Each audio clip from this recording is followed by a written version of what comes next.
Alors déjà, je vais me présenter, d'accord? Parce que Oui. je suis vraiment en colère aujourd'hui, vraiment en colère. D'abord, je suis un homme libre, complètement libre et indépendant, d'accord? J'appartiens à aucun parti politique ni société secrète, d'accord? Je mets ma liberté bien au-dessus de ma sécurité. D'accord, ça fait 30 ans que je réalise des documentaires pour la télévision et le cinéma, d'accord? Plusieurs d'entre eux ont été primés dans des festivals internationaux. Et j'étais même été rédacteur en chef adjoint d'une agence de presse pendant 30 ans. Donc je connais bien l'univers des médias. Depuis 10 ans, en fait, je réalise des enquêtes uniquement pour le cinéma. Moi, j'avance des faits, d'accord? J'avance que des faits.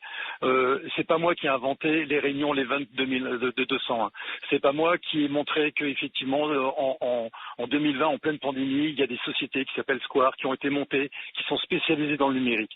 C'est pas moi qui ai court-circuité, qui ai retiré mon film Vimeo, alors que c'est le monsieur Niel, qui est spécialiste du numérique, qui est aujourd'hui actionnaire, co-actionnaire de Vimeo.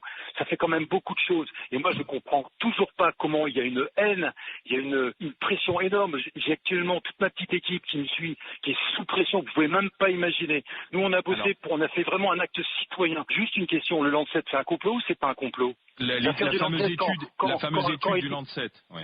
Quand il dit haut et fort, mais qu'est-ce qu'il y a derrière? Qui a payé cette enquête? Qui a payé cette étude bidon? Qui est derrière ça? C'est pas moi qui le dis, c'est Philippe Douste-Blaty qui dénonce un complot. Donc moi, je veux qu'on s'entende sur le mot complotiste. Je veux qu'on s'entende sur le mot complotiste, c'est important.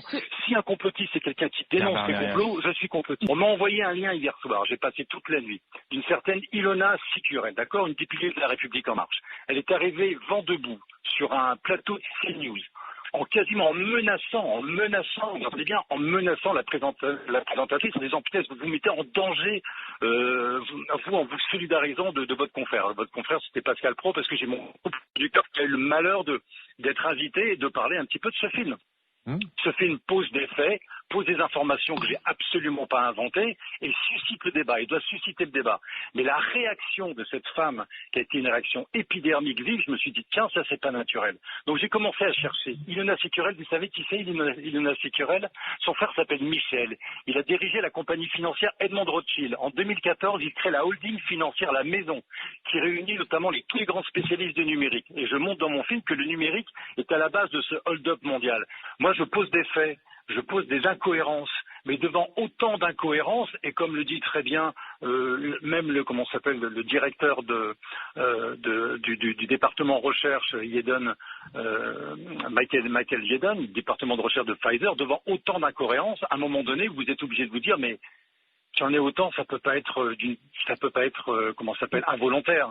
Donc on est en droit de se poser des questions. J'ai une perte totale de confiance dans les gens qui nous gouvernent. Pourquoi?